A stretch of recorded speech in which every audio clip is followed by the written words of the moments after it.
Very good morning students. कल हमने dividend policy का चैप्टर स्टार्ट किया था। फाइनेंशियल मैनेजमेंट में डिविडेंड पॉलिसी बहुत इम्पॉर्टेंट चैप्टर है and yesterday we have discussed about what is dividend. तो हमने बताया था कि इसमें dividend means divisible part of profit, यानी जो विभाजन योग्य लाभ हैं उसका हिस्सा या उसका अंश लाभांश कहलाता है, यानी लाभों का वो अंश जो शेयर होल्डर्स के में डिवाइड किया जाएगा यानी वितरित किया जाएगा। तो dividend is a divisible part of profit. इसके बाद हमने ये पढ़ा था कि जब कंपनी के पास प्रॉफिट होता है तो वो प्रॉफिट को 100% शेयर होल्डर्स को डिस्ट्रीब्यूट नहीं करती है, बल्कि उसका कुछ पार्ट अपने पास वो रखती है, जिसे हमने नाम दिया था रिटेन्ड अर्निंग्स, जिसे कंपनी रिटेन्ड अर्निंग्स के रूप में रखती है। रिटेन्ड अर्निंग्स मतलब होता है प्रतिधारित अर्जन, यानी लाभ का वो हिस्सा जो कंपनी अपने पास रिसर्च एंड डेवलपमेंट के नाम पर रखती है। फिर हमने बात ये की थी कि जो डिविडेंड होता है वो कंपनी की पॉलिसी पर डिपेंड करेगा कि वो कितने परसेंट या कितना पोर्शन प्रॉफिट का शेयर होल्डर्स को डिवाइड करेगी और कितना पोर्शन खुद के पास रखेगी। ये जो डिविडेंड होते हैं, हमने बताया था कि जो एनुअल कंपनी एक्ट 1956 की धारा 205 के अकॉर्डिंग कैश में दिया जाना चाहिए, लेकिन कई बार कंपनी की अपनी पॉलिसीज़ होती हैं, उसके अकॉर्डिंग वो काम करती है और AGM यानी एनुअल जनरल मीटिंग में डिविडेंड डिक्लेयर करने का फ़ैसला किया जाता है। ये जो डिविडेंड होते हैं, आज हम इसके बारे में पढ़ेंगे कि जो डिविडेंड होते हैं वो कितने प्रकार के होते हैं। पहली चीज़ तो हम ये एक बात पता कर चुके हैं कि dividend is a divisible part of profit, लाभों का वो हिस्सा जो शेयर होल्डर्स को दिया जाएगा। तो जो डिविडेंड होते हैं ये आपके 3 प्रकार से होते हैं। इसे अलग अलग टाइप्स में बांटा गया है on the basis of shares, जिसमें हम इक्विटी शेयर्स पर डिविडेंड और प्रेफरेंस शेयर्स पर डिविडेंड पढ़ते हैं। इसके बाद है on the basis of mode of payment, यानी पेमेंट यानी भुगतान के आधार पर डिविडेंड आपके पास 5 तरह के हैं: cash dividend, stock dividend, bond dividend, property dividend और कंपोजिट डिविडेंड। इसके बाद हम पढ़ते हैं third on the basis of time of payment. वो कौन से होते हैं जो समय के आधार पर डिविडेंड होते हैं? उसमें इंटीरियम डिविडेंड, जिसे हम अंतरिम लाभांश कहते हैं, रेगुलर डिविडेंड और स्पेशल डिविडेंड। आज हम जो इस चैप्टर में इन्हीं टाइप्स ऑफ डिविडेंड के बारे में स्टडी करेंगे और साथ में थोड़ा बहुत बोनस शेयर्स पे भी चर्चा करेंगे। Let's we start with the types of dividend on the basis of type of security. यहाँ ये जो वर्ड लिखा हुआ है सिक्योरिटी, ये वही है शेयर्स। देखिए, पहला हम इस वर्ड को क्लियर करते हैं कि व्हाट इज़ सिक्योरिटी। आपने 12th क्लास के अंदर पहले पढ़ा भी होगा, तो वहाँ चैप्टर्स के कुछ ऐसे नाम होते थे: इक्विटी शेयर, फिर उसके बाद प्रेफरेंस शेयर कैपिटल का चैप्टर था, उसके बाद डिबेंचर्स का चैप्टर था और लास्ट में सिक्योरिटी के नाम से एक चैप्टर हुआ करता था। इसका मतलब ये है कि यदि किसी व्यक्ति के पास, अगर कोई पर्सन है या कोई उसके पास पर्टिकुलर इक्विटी शेयर है, तो वो ये कहेगा कि मेरे पास इक्विटी शेयर है। लेकिन अगर किसी व्यक्ति के पास इक्विटी शेयर के साथ साथ प्रेफरेंस शेयर भी है, तो वो इसको सिक्योरिटी कहेगा। सिक्योरिटी का मतलब प्रतिभूति, और प्रतिभूति यानी सुरक्षा। देखिए, कई बार क्या होता है कि यदि अगर मान लीजिए मेरे पास 100 रुपये हैं और उन 100 रुपये को मैं किसी इक्विटी कंपनी के इक्विटी शेयर में इन्वेस्ट करता हूँ, इन केस ऑफ प्रॉफिट, अगर प्रॉफिट होता है तो मुझे कुछ ज़रूर मिलेगा, प्रॉफिट मिलेगा, डिविडेंड मिलेगा। यदि मैं ये मान लूँ कि अगर मान लीजिए कि कंपनी लॉस में चली जाती है तो मुझे डिविडेंड नहीं मिलेगा, इसका मतलब ये है कि मैंने 100 रुपये जो अपने इक्विटी शेयर में लगाए थे उसकी रेट कम हो जाएगी और मुझे प्रॉफिट नहीं होगा। इससे बचने के लिए मैं ऐसा कर सकता हूँ कि अपनी कम पैसे को, जो मेरे पास 100 रुपये हैं, उनको मैं 2 पोर्शन में या 3 पोर्शन में डिवाइड कर सकता हूँ। जैसे 50 रुपये यानी 50 रुपीज़ मैंने लगा दिए इक्विटी शेयर में, और बाकी के 50 रुपीज़ मैंने लगा दिए प्रेफरेंस शेयर में। इससे होगा ये कि मेरा जो पैसा है, अगर इक्विटी शेयर में अगर वो डूब भी जाता है तो प्रेफरेंस शेयर के रूप में मेरा पैसा सुरक्षित रहेगा। या फिर मैं इसको ऐसे कर सकता हूँ कि 50 रुपीज़ का मान लीजिए मैं इक्विटी शेयर ले लेता हूँ, और बाकी 50 रुपीज़ से मैं डिबेंचर्स ले लेता हूँ। अगर इन केस लॉस होता है तो मेरे इक्विटी शेयर का पैसा भले ही डूब जाए, मुझे लॉस हो सकता है उसका कि डिविडेंड ना मिले, लेकिन डिबेंचर्स पर मुझे हर हालत में, चाहे कंपनी लॉस में हो या प्रॉफिट में हो, मुझे इंटरेस्ट मिलेगा ही मिलेगा। तो मैंने अपने पैसे को क्या करा कि एक नहीं बल्कि 2 शेयर्स या डिबेंचर्स में लगा दिया, इक्विटी में और प्रेफरेंस में। इससे मुझे सिक्योरिटी मिली है। तो कभी भी ध्यान रखना, जब हम किसी एक ही शेयर में इन्वेस्ट करते हैं, इक्विटी शेयर ही खरीदते हैं अपने पूरे इन्वेस्ट से, तो वो शेयर्स कहलाएंगे। जबकि अगर हम 2 या 3 में इन्वेस्ट करते हैं अपना पैसा, तो वो सिक्योरिटी कहलाता है। Security is just like a bucket, जहाँ पर आपकी इक्विटी शेयर, प्रेफरेंस शेयर्स और डिबेंचर्स उस बकेट के अंदर है। अब आप 100 रुपये को किसी भी प्रोपोर्शन में डिवाइड करें, चाहे आप इक्विटी शेयर का ज़्यादा यूज़ करें, प्रेफरेंस का कम करें और डिबेंचर्स को लें, या डिबेंचर्स को ज़्यादा यूज़ करें, इक्विटी और प्रेफरेंस शेयर को कम करें, ये आप पे डिपेंड करता है। और ये जो टेक्निक जिस पे आप प्रोपोर्शनेट करेंगे आप अपनी कैपिटल को इक्विटी, प्रेफरेंस और डिबेंचर में, इसे हम पोर्टफोलियो मैनेजमेंट कहते हैं। जो it just to invest your money in various type of capital for reducing risk is portfolio. आप इस वर्ड से तात्पर्य समझ गए होंगे। यदि यहाँ पर लिखा होता है इक्विटी शेयर तो मैं कहता डिविडेंड और इक्विटी शेयर, लेकिन जब मैंने यहाँ पर बात कह रहा हूँ कि on the basis of security, तो इसका मतलब यहाँ पर इक्विटी शेयर, प्रेफरेंस शेयर्स आदि होंगे। तो इसमें सबसे पहला जो हम पढ़ रहे हैं on the basis of security में, वो है equity dividend. Equity dividend paid on equity share. हम इक्विटी शेयर यानी समता अंश पर जो भी लाभांश देते हैं वो सभी इक्विटी डिविडेंड कहलाता है। ये जो इक्विटी डिविडेंड होता है ये बोर्ड ऑफ डायरेक्टर्स द्वारा डिसाइड होता है इसकी rate.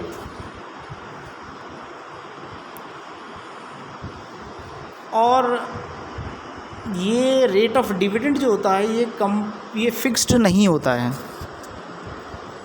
It's depend upon the recommendation of directors.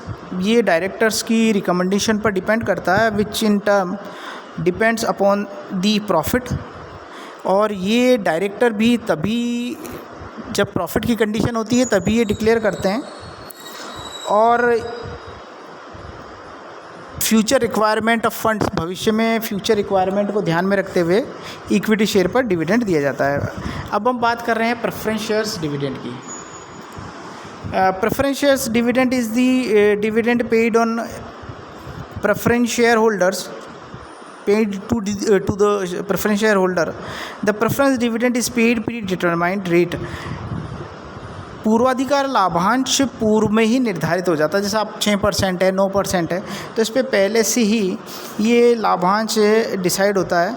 और इक्विटी शेयर पर लाभांश देने से पहले प्रेफरेंस शेयर्स होल्डर्स को डिविडेंड दिया जाता है। अब हम बात करेंगे on the basis of mode of payment. Dividend mode of payments के आधार पर कितने प्रकार के होते हैं। पहला है आपका cash dividend.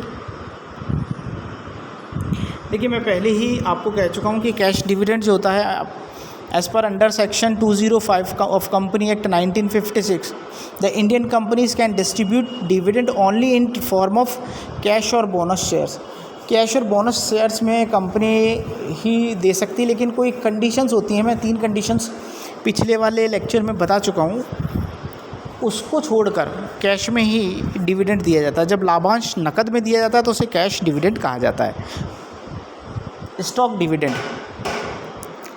Stock dividend is also called as dividend in the form of bonus shares. देखिए, जो स्टॉक डिविडेंड होता है वो बोनस शेयर्स भी कहलाता है। है ना।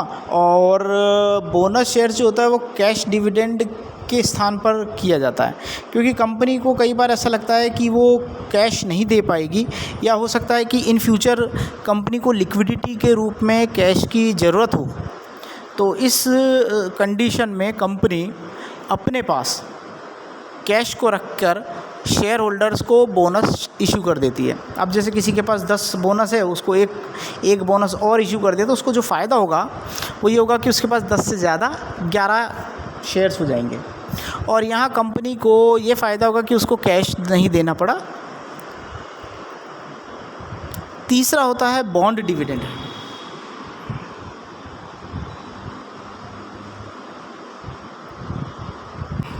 देखिए, वैसे तो कंपनी एक्ट 1956 के अकॉर्डिंग इंडिया में बॉन्ड डिविडेंड नहीं दिया जाता, company no longer use.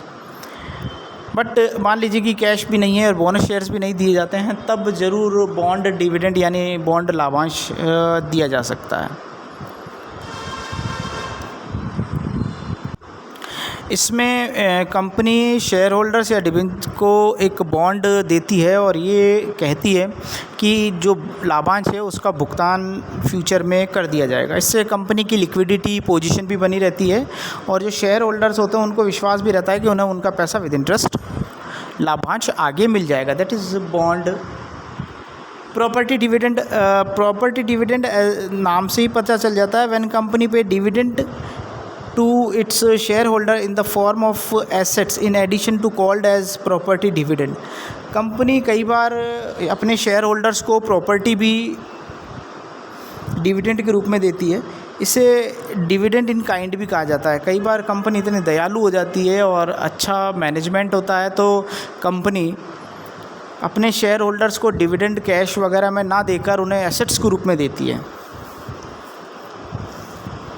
Under this technique, government securities or other companies are given in lieu of dividend। Government securities, देखिए ये एक वर्ड आपके सामने आया है, गवर्नमेंट सिक्योरिटीज़ को हम गिल्ट एज सिक्योरिटीज़ भी कहते हैं। गिल्ट एज सिक्योरिटी इसलिए कहा जाता है कि ये मानकर चला जाता है कि गवर्नमेंट की जो सिक्योरिटीज़ होती है या जो शेयर्स होते हैं वो कभी डूबते नहीं हैं, तो इसलिए इसे गवर्नमेंट सिक्योरिटीज़ को हम गिल्ट एज सिक्योरिटीज़ भी कहते हैं।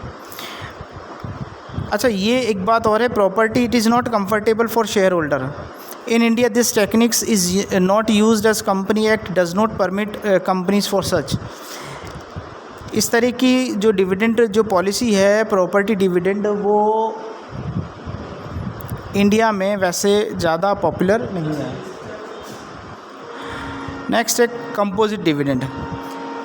When dividend paid partly in form of cash and partly in other form. मान लीजिए कि कई बार ऐसा होता है कि कंपनी जो अपने शेयर होल्डर्स को डिविडेंड देती है वो कुछ पोर्शन में कैश में दे देती है और कुछ पोर्शन में, चाहे वो बॉन्ड हो, चाहे वो बोनस शेयर हो, चाहे एसेट्स हो, इस तरीके से भी कंपनी अपने शेयर होल्डर्स को डिविडेंड प्रोवाइड करती है। तो ऐसे को कंपोजिट डिविडेंड कहा जाता है। अब हम बात करेंगे dividend on the basis of time of payment, यानी भुगतान के समय से के आधार पर लाभांश कितने प्रकार के होते हैं वो आपके सामने यहाँ पर 3 प्रकार दिए हैं, इंटीरियम डिविडेंड, रेगुलर डिविडेंड और स्पेशल डिविडेंड। देखिए, सबसे पहले बात करेंगे इंटीरियम डिविडेंड। ये क्वेश्चंस कुछ ज़्यादा आते हैं, बोनस शेयर, इंटीरियम डिविडेंड है, आपका स्टॉक डिविडेंड है ना, और आपका स्पेशल डिविडेंड, ये क्वेश्चन पूछे भी जाते हैं 2-2 नंबर में। तो इंटीरियम डिविडेंड यानी अंतरिम लाभांश। देखिए, वैसे तो कंपनी हमेशा जनरली जो डिवाइड करते हैं डिविडेंड जो डिक्लेयर किया जाता है वो होता है at the end of financial year, but sometimes company page dividend before it declare dividend in its annual general meeting. कई बार ऐसा होता है कि जो हम डिविडेंड, कंपनी जो डिविडेंड प्रोवाइड करती है वो डिविडेंड हमेशा end of the financial year होता है, लेकिन कई बार कंपनी अपनी जो एजीएम होती है यानी एनुअल जनरल मीटिंग जो होती है उससे पहले भी डिविडेंड डिक्लेयर कर देती है। ये कंडीशन तब होती है कि, या हम इसे ऐसा कह सकते हैं कि we can say that it is dividend paid between 2 annual general meeting. 2 general meeting के बीच में भी ये होता है। लेकिन ये कब होता है? देखिए कई बार क्या होता है कि कंपनी को बहुत ज़्यादा ह्यूज अमाउंट में प्रॉफिट मिल जाता है, तो कंपनी अपने आप को केयरफुल रखने के लिए बाद में एंड में डिविडेंड नहीं देकर वो पहले से ही डिविडेंड का जो लाइबिलिटीज़ है उसको पे करने लग जाती है। और ये जो इंटीरियम अंतरिम लाभांश होता है, ये साल के बीच में कभी भी कंपनी को ज़्यादा प्रॉफिट मिलने की वजह से भी वो दे सकते हैं। अब बात करते हैं regular dividend. As you know कि regular dividend is declare in annual general meeting. मैं पहले बता चुका हूँ कि हम एनुअल जनरल मीटिंग में डिविडेंड को डिक्लेयर करते हैं और ये साल के अंत में दिया ही जाता है। स्पेशल डिविडेंड, यहाँ आप स्पेशल डिविडेंड देखिए।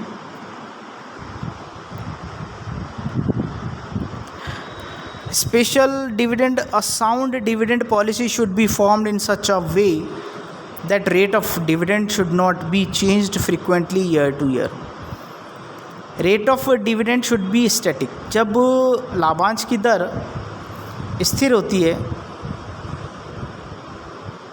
और उस दर के हिसाब से हर साल फिक्स रेट पर जो लाभांश दिया जाता है वो स्पेशल डिविडेंड की श्रेणी में आता है। इस प्रकार हम बात कर रहे थे टाइप्स ऑफ डिविडेंड की। हमने ये सब डिविडेंड के टाइप्स पढ़े हैं, आपको इनको लर्न करना पड़ेगा। लास्ट में हम ऐसे ही बात कर रहे हैं बोनस शेयर्स की। ये बोनस शेयर का जो चैप्टर रहेगा इसके बारे में हम कल चर्चा करेंगे। वैसे मैं फिर भी आपको बता देता हूँ, bonus share means issue of share in lieu of dividend of a company. In such के case company does not pay dividend in cash, rather it issue shares of the share holders. कई बार company वही जो आपने on the basis of mode of payment में पढ़ा था stock dividend, कई बार कंपनी अपने कैश को अपने पास ही रखने की बजाय रख कर कैश डिविडेंड नहीं देकर बदले में शेयर होल्डर्स को शेयर्स दे देती हैं। इससे कंपनी को ये फ़ायदा होता है कि कंपनी के पास कैश यानी लिक्विडिटी बनी रहती है। दूसरा ये होता है कि नंबर ऑफ़ शेयर्स बढ़ जाते हैं उसके, और इसका इफ़ेक्ट इक्विटी पर भी नहीं पड़ता है। तो इसके कुछ फ़ायदे हैं, आगे वाले नेक्स्ट में हम इसके बारे में अलग से चर्चा करेंगे। Thank you for today.